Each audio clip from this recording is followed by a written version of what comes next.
My whole body's sore. What even is that? Oh, it's a toucan. Toucan? What's that bird called?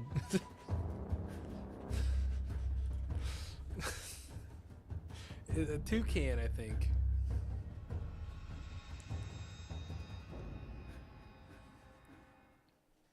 Hi, I'm Jonathan Rogers from Grinding. Hi, Jonathan Rogers. I'm Christian. To GGG Live.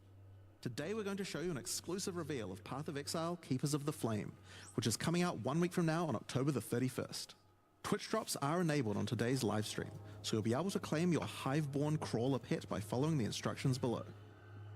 Without further ado, let's roll the trailer for Path of Exile: Keepers of the Flame. We, the Keepers of the Flame, serve the will of the Dreamer. His instructions whispered from beyond the wall of sleep. But now, the Hiveborn are here, on Rayclast, and they seek to poison our world. Okay, big breach hand. They kind of do look like Zeshtula's back. You know what I mean? A little wing. Okay, that's not Zeshtula. Destroy their hives. Slay their breach lords. Wait, are we getting? We're dropping new breach lords? Maybe.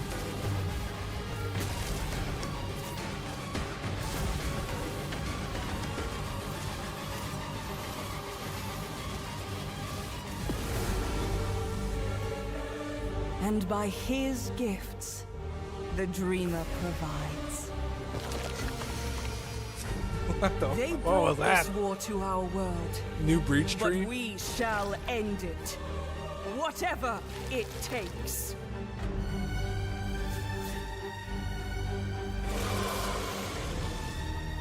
The Genesis tree. Currency womb, mysterious item womb.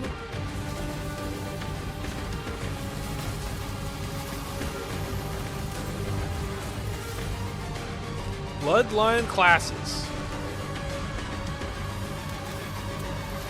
What was? Wait, that was all the different mechanics. And the new trade system. Hey, oh wait, everything we wanted. Well, that's one thing. Like, wait, so we have our own ascendancy for there. Like there was Oshabi. I saw. Well, it's not Tengmazu, we learned in PoE 2. As you can see, this expansion is a true sequel to the Breach League, first introduced to the game in 2016. We felt like it was time to progress the story of Breach, bringing with it a slew of new updates to the base game. In today's stream, we'll take you on a deep dive into Path of Exile: Keepers of the Flame, beginning with the League mechanic, covering all the fearsome challenges it presents, and the new twisted ways you'll be able to empower your character. After that, we'll dive into the new ascendancy options possible with Bloodline classes. Then we'll cover the much anticipated and synchronous trade system coming to Path of Exile. Are the Bloodline classes maybe? Afterwards, move into the new Uber Pinnacle bosses, how to access them, the Freesia and some new ascendancies. drops worthy of the added difficulty. Finally, we'll cover some notable quality of life improvements before moving on to our supporter packs and challenge rewards. We'll then have a live Q&A session where Ziggy D will ask Path of Exile's game directors Mark and myself your questions from Twitch chat. And after the live stream, we'll drop the full patch notes at 11 AM New Zealand time or 3 PM Pacific. So let's get started. I'll hand things over to Mark to introduce the new league. Hi, I'm Mark Roberts, Game Director on Path of Exile. Breach is a beloved league that has had an iconic history in PoE. We intend to honor that legacy with our first ever sequel league, Keepers of the Flame. This develops every aspect of Breach, You're definitely adding getting new layers baited to with these discover. skills. Absolutely. Richer lore, scarier bosses, and entirely new mechanics. That said, this is still Breach, so you will still be opening breaches and slaying hordes of otherworldly monsters. The Breach Lords have found the means to stabilize the connection between their realm and Rayclast. Now, with their grip tightening, we learn their true goal in our world, conquest. The threat they pose has now escalated to home soil. On the coast in Act 1, you'll encounter Aelith, the founder of the Keepers of the Flame. This is a monastic order sworn to defend Rayclast from the Breach Lords. The exit to the mudflats has been barricaded by Hiveborn, breach monsters that are working to claim every inch of Rayclast. Aelith can grant you a small spark of the power of the Flame. Okay, so it allowing is you kind to of like blast relics. away their barricade and move onwards. Once you enter the mudflats, you'll find it infested with breach monsters. They appear to be constructing a kind of hive, creating strange shapes and structures that absolutely don't belong. No, given the middle Time finger. to purge them with fire. Aelith needs you to protect her as she empowers the Flame to do so. Hold off the assault long enough, Surely and I she'll can be walk able past to this, demolish the actually. hive with cleansing flame. Like in the acts. I'm trying to get a In new PB, other dude. areas, the gap between worlds is strained. Here, you'll find a more familiar encounter with a new twist. A massive breach hand sunders the space between dimensions, and touching it will open an unstable breach, causing monsters to flood in. If you can slaughter them quickly enough, you can stabilize the breach. This brazen action can draw the attention of Vroon, Marshal of Zesht, who will do everything it can to stop you.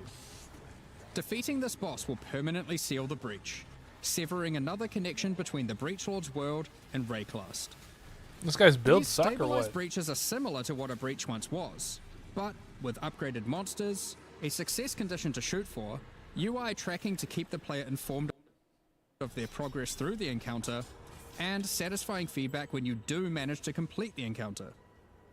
We've taken all the lessons we've learned since the release of Breach 9 years ago and improved upon it in every way we can. However, much of the joy of Breach came from its simplicity. While we want to modernize the mechanic, we don't want to undermine the core experience. You're still mostly just slaughtering hordes of enemies What is this in a skill? circle. Like, what? Finally, in endgame areas, He's you like might linking run to all into the breach monsters. constructions that have been left unopposed for too long and have grown into their full twisted glory. Breach hives. Towering flesh-crafted cities in the sky. These are the visions of the Breach Lords made real in Rayclast, teeming with breach monsters. You Oh, we must fight his raid Ash, surely. and destroy these cities with the help of Aelith and her flame. In some of these hives, you may even encounter some of the Breach Lords themselves, who will not be happy you're intruding on their If planned that conquest. was Toll. Now, let's talk loot. Of course, being an exile is hard work, and you're unlikely to help entirely out of the goodness of your heart. Fortunately, Aelith has power and rewards aplenty, born of the Breach Realm itself, to offer you for your assistance. Help her, and she'll bring you to the Monastery of the Keepers, the hallowed halls of her order. Here, you'll find the Genesis Tree, the growing heart of the Keeper's power. On interacting with it, you'll find that this tree has a tree. That's right, it couldn't be Path of Exile unless the tree also had a tree. More importantly, the Genesis Tree is an engine of unholy creation, and a profitable one. As you complete breach encounters and work more with Aelith, you'll be able to grow the Genesis Tree larger and larger, sprouting additional limbs. Each of these limbs, you'll notice, has their own inventories. These can be used for an unusual method of crafting new items. With this system, you'll be able to grow currency, uniques, equipment, and a new kind of otherworldly item, grafts. Grafts are breach hands grown directly from the Genesis Tree, born of the same flesh and sinew as the invading monsters. These fuse I don't like directly that. to your body, in a completely safe process. Don't worry about it. With grafts, you can harness the fan, power of the freaking breach. Some provide passive benefits like Godric. this, or this, but they can also grant a wide selection of powerful skills. These graft skills can provide a flexible way to fill gaps in your build, offering everything from damage to potent defensive buffs and crowd control. For example, the Battering All Graft will call massive arms to erupt from the earth, stunning all those they hit. For some additional pack clearing power, you could consider the Squalling Tool Graft. When commanded, this graft will cast Dance in the White, creating a deadly ice tornado which aggressively seeks enemies and fires off bursts of ricocheting projectiles when you critically strike with skills. For some further utility and a useful buff, try out the Storming Eshgraft. This can be commanded to call down a ring of bolts from the sky that will leave behind the new Radiant Ground. Radiant Ground grants a potent damage buff to allies standing within it and makes their hit damage lucky. If you're simply after raw damage, look no further than the Erupting Zothgraft, which causes massive eruptions of fire where you command, which then re-erupt when you Warcry. There are a total of 16 different graft types you can grow, each with their own skill. You can even unlock a second graft slot as you progress through Aelith's questline, so feel free to mix and match Flesh Zone horrors to your heart's content. Now, grafts aren't just here to make you stronger, they are also your means of feeding the Genesis tree, which needs constant supplies of graft blood to grow anything useful. You can do this by defeating breach monsters, which will leave behind blood that your graft will automatically collect. When you feed this blood to the tree, your allocated passives will be put to work. This section of the Genesis tree can be used to grow new grafts for you, which the Genesis tree will then birth in a gruesome display. Basic passives on the tree might increase item rarity of birthed grafts, or the chance to birth additional grafts. These passives can target specific types of grafts, and this passive causes grafts to be birthed with a random amount of quality. Quality improves the amount of blood that can be stored by your grafts. This section of the Genesis tree births currency items. Basic passives can result in more or better currency. Allocate this passive to sometimes cause a shower of currency to burst forth from the flesh of the tree. Yeah, it's a bit gross, but working with the organic matter of a bunch of dead otherworldly creatures was never going to be a clean affair. Orb of Augmentation. Grafts themselves are born of a different world, so are unmodifiable by most currencies. However, with this passive, the Genesis tree can occasionally grow fleshy mockeries of currency orbs. These function like augmentation orbs, regal orbs, or exalted orbs, but they work on your grafts instead of normal gear. Yep, it's graft crafting. Allocating this passive can result in Foulborn currencies. This Foulborn Exalted Orb, for instance, behaves as a normal Exalted Orb, except it guarantees a higher tier modifier. By locking out a large portion of the lower rolls, a normal Exalted Orb would be able to hit. The largest section of the Genesis tree is used to grow rare equipment items. For these, you have a lot of agency to influence the type and modifiers on your grown item. For example, you can specifically target boots with a dexterity requirement, with an increased chance for speed modifiers, and reduced chance for cold modifiers. Or maybe you'd prefer to look for a two-handed axe with increased chance for physical modifiers. This section of the tree is for growing unique items. Similar to the equipment section, there are passives that let you target growing specific types of uniques or rarer uniques. The process of growth is not always a perfect one, however, and can result in some defects. This passive can result in birthed uniques becoming Foulborn, which mutates one of the existing modifiers on the item into a new one, resulting in some interesting new ways to use that unique. For example, this Foulborn Quill Rain no longer has increased projectile speed, but instead has increased area of effect. Okay. Another Foulborn Quill Rain could replace the mana gained on hit with the much more powerful modifier where insufficient mana doesn't prevent your bow attacks. Here are some other examples. This passive even gives a rare chance for Foulborn uniques to have multiple different modifiers mutated. I'm sure you'll come up with some extremely powerful uses Dude, for imagine these. insane, like, mage blood. We'll leave it up to you to discover What's what that this even gonna be? mysterious part of the Genesis tree can grow. Uh-oh. So, ultimately, I you'll be clicked the wrong slaying button. masses of breach monsters, harvesting blood with the aid of your grafts, feeding that to Don't the worry about Genesis tree, growing some Uh-oh. items and better grafts, and back again to the slaughter. We're back. As with all our challenge leagues, this league will come with a set of 40 challenges to pursue, and completing them will award you with the Keeper of the Flame armor set, allowing you to truly kinda embrace sick. becoming a monk I like that. and worshipping the Dreamer. Now, graph skills won't be the only new tools to play with. In 327, we're also adding a collection of new skill and support gems. Let's go over them now. Kinetic Rain is a new wand attack, which covers the ground in unstable kinetic energy. These hazards collapse at the slightest touch, releasing their energies into any unfortunate soul who happens to be standing on them. With enough projectiles and area of effect, an enterprising exile could carpet the world in dangerous kinetic force. That does look kind of cool.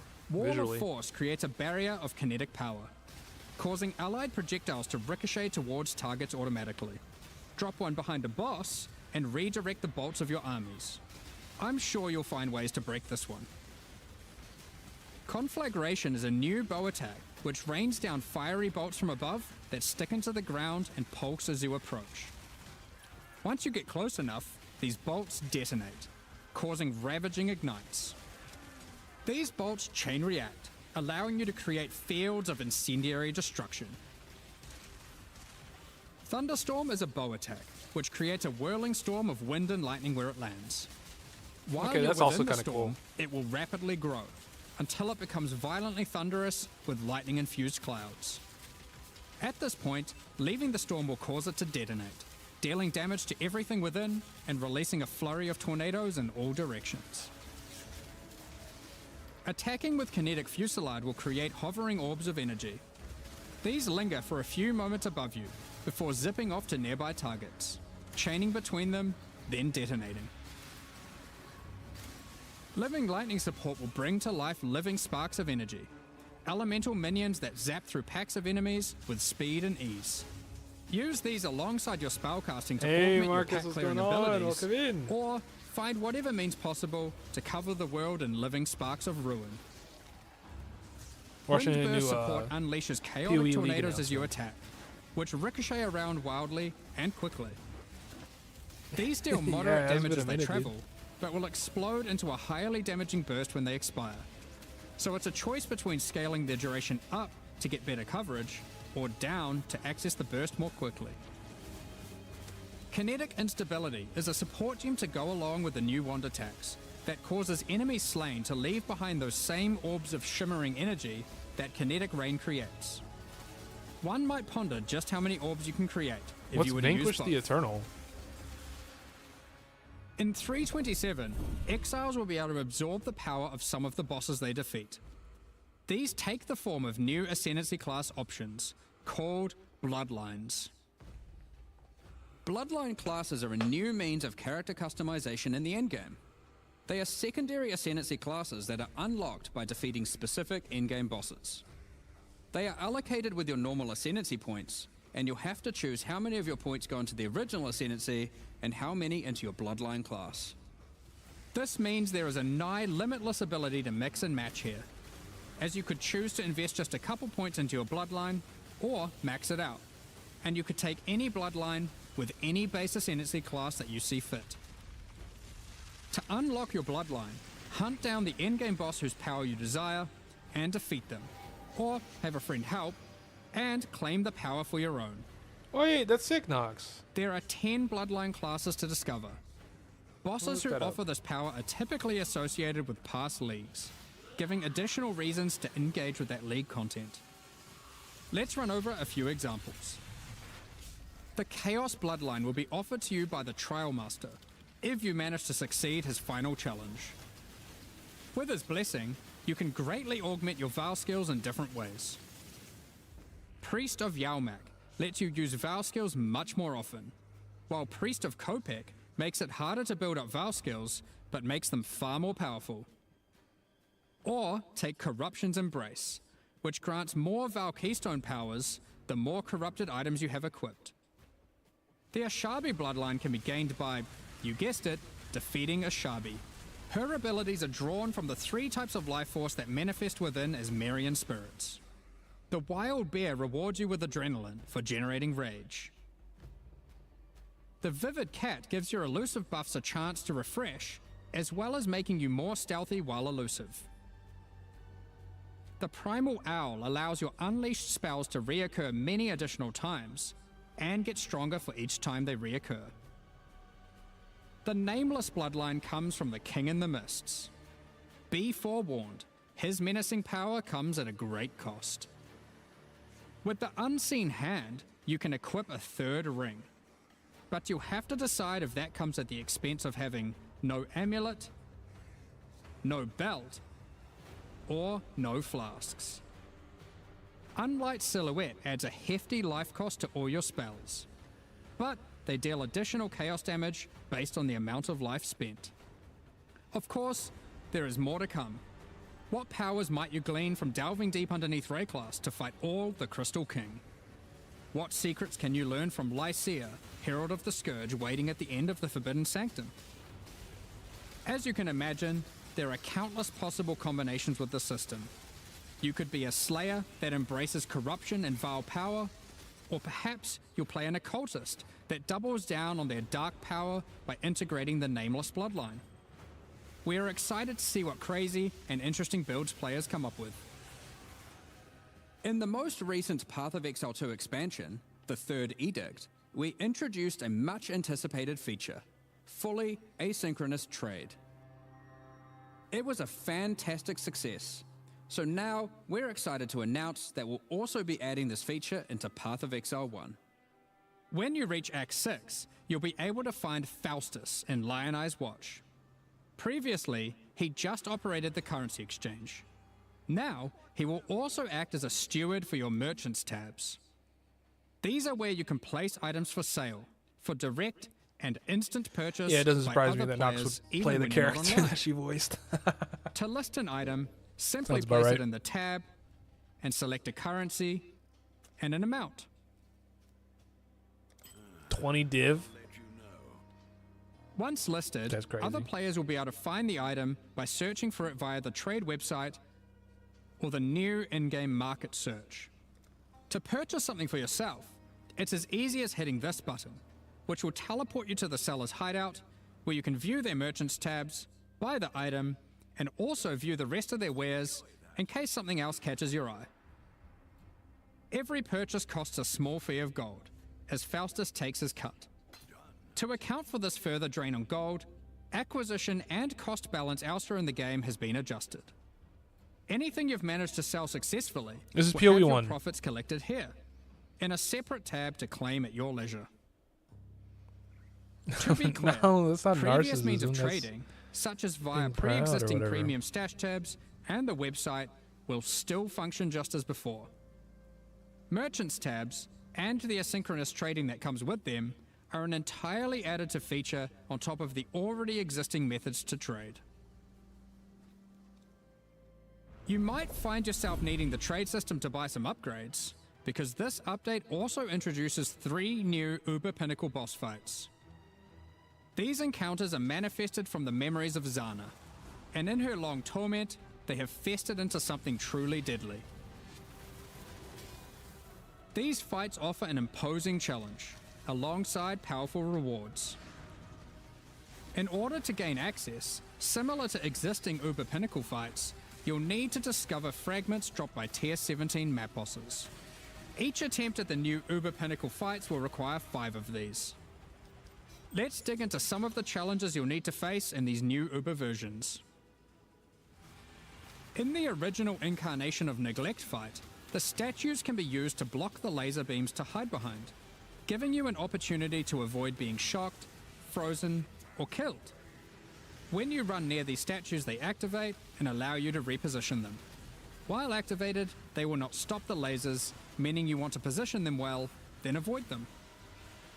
However, in the Uber version of this fight, instead of being a safe haven, the statues will refract the laser beams, causing a ruckus of energy to cover the arena. Activating Yeah, them they're will never. prevent They're the not planning to refraction. stop development of unlike the PoE 1 base fight, like at all. where you want to position When them PoE well 2 is and like then fully avoid out, them, they're still going to you'll be working on wanting PoE to 1. constantly keep The these announcement's statues been very active. good so far. But Actually, then yes. you have to deal with their assault of attacks. Do not look at my face and think While I'm fighting the disappointed. I'm just incarnation of fear, trying to these fiery fit it all orbs into will my slowly brain. clutter up the arena. locking off portions of it until you bait the boss into detonating them himself with his thrown spear. PoE 2 is not replacing PoE 1 though. When They're going to be uberified, developed in tandem. These orbs are attached by a flaming leash to the A boss. new league every 2 rotating months. around him PoE 1, then constantly. PoE 2, then PoE 1, then PoE More 2. and more will spawn as the fight goes on, making it even more imperative that you clean them up by cleverly using the boss's abilities against him. Normally in the incarnation of Dread fight, I know, it's during the weird, bullet but- hell phase, you have to acquire a That's red at least what rose, they've said. run That's it what to the they've said. boss, then And I collect think a the lot of blue people would be rose, really mad doing if the it was same, not true causing it because to get heavy stunned and interrupting its mechanic. well, I think In the Uber PoE version, 1 is just kind of you the have better to do game. the same. But in order to get the blue rose, But they're just different you games, have to too. defeat the incarnation of neglect. And to get the red rose, you have to defeat the incarnation of fear. Good luck. Given the difficulty of these bosses, their reward should be worth your while. Let's take a look at some. From the Uber incarnation of neglect fight, we have Bitter Instinct, a spiky shield that turns retaliatory strikes into preemptive ones, making it just a matter of time before the long arm of justice crushes your foes.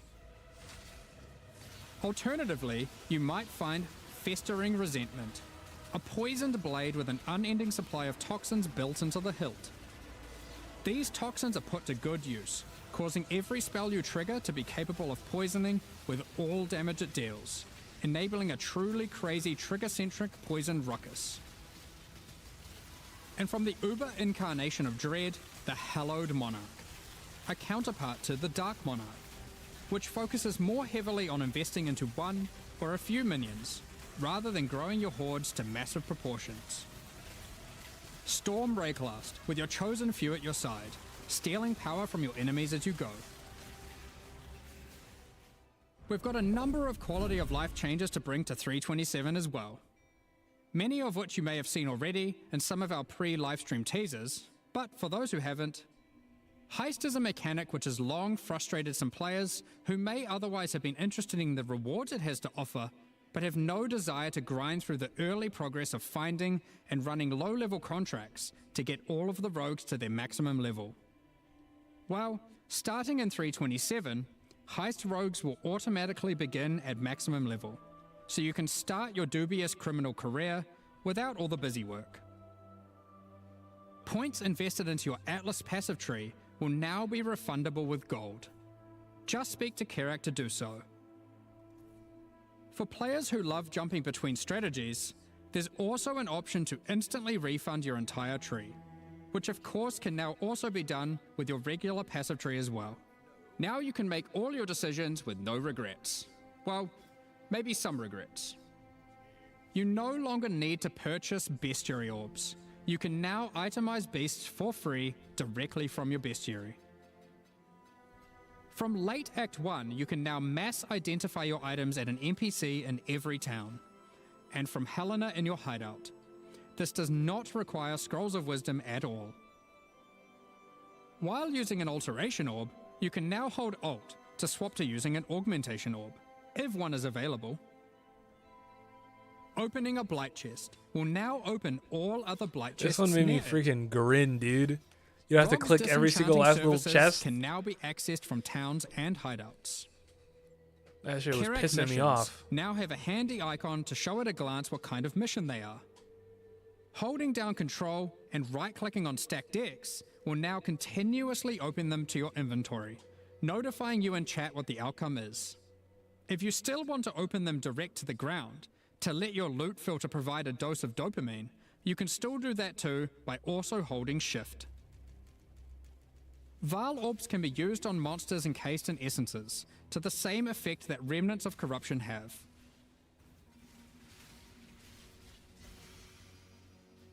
When multiple skill gems are ready to level at the same time, you'll now be able to click this button to level them all up at once.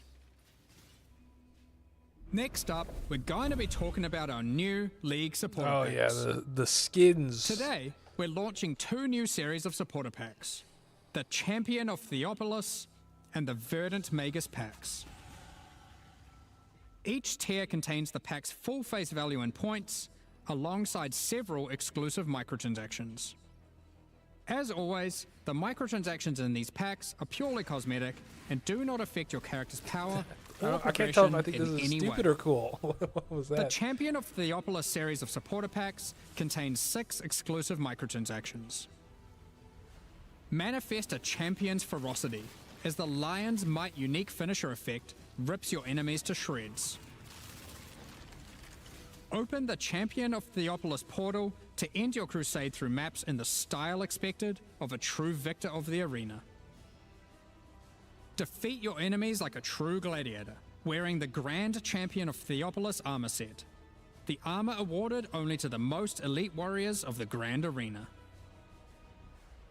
Take charge of the situation and storm into combat with the Flaming Minotaur's Quicksilver Flask effect. The Champion's Podium map device rises up to honor the glory you've achieved as you activate it. Ascend the stairs and stand atop the platform as you enter your maps. Each flame surrounding the platform represents a remaining use on your portal. The burden-back billy goat carries all the supplies necessary for a campsite as he travels behind you in battle. When placed in a hideout, instead of roaming around like your other pets, their supplies are deployed, creating a small camp where you can access your stash and providing a place to take a load off while you rest next to the campfire. The Verdant Magus series contains 6 exclusive microtransactions. Having Faustus sell your items on your behalf is great and all, but sometimes you just want to feel a little bit more shady about your dealings. The Back Alley Trader hideout decoration is more secretive with your trades, creating distance between you and your customers. Note that until 327 is released, this Back Alley Trader will only serve as your currency exchange. Once it's out, it will be updated to have the new Managed Shop option to also facilitate your trades. The Verdant Wayfinder pet is a loyal companion to any Master Magus. As you approach waypoints, it envelops them with its vines, guiding you throughout Rayclast. Control Earth and nature itself, as the Great Verdant Magus armor set envelops you in the ancient power now lost to time. There's also a matching back attachment included. Remnants of the forest ripple out from within you with the Verdant Magus level up effect equipped, restoring life to the corrupted land. Call on an ancient golem to use their power to create a safe passage for you to retreat through with the Arcane Golem portal. As a Supreme Verdant Magus, you can travel to your Arcane Isle hideout. A cluster of islands held together by ancient magic passed down between elite mages. Stand atop your tower and relish the great heights you've reached above those who have not Wait, harnessed that's the a sick arcane. hideout, dude. These packs are now available for purchase on both PC and console and will remain so during Path of Exile, Keepers of the Flame. Additionally, any microtransactions from these supporter packs will be made available for use in Path of Exile 2. Meanwhile, the Crypt Keeper and Frisian Magistrate packs leave the store forever at the launch of the Keepers of the Flame League, so now's your last chance to purchase them. Thank you so much for your ongoing support. We're just about to start the Wait, that's a Q&A sick with Ziggy hideout. D.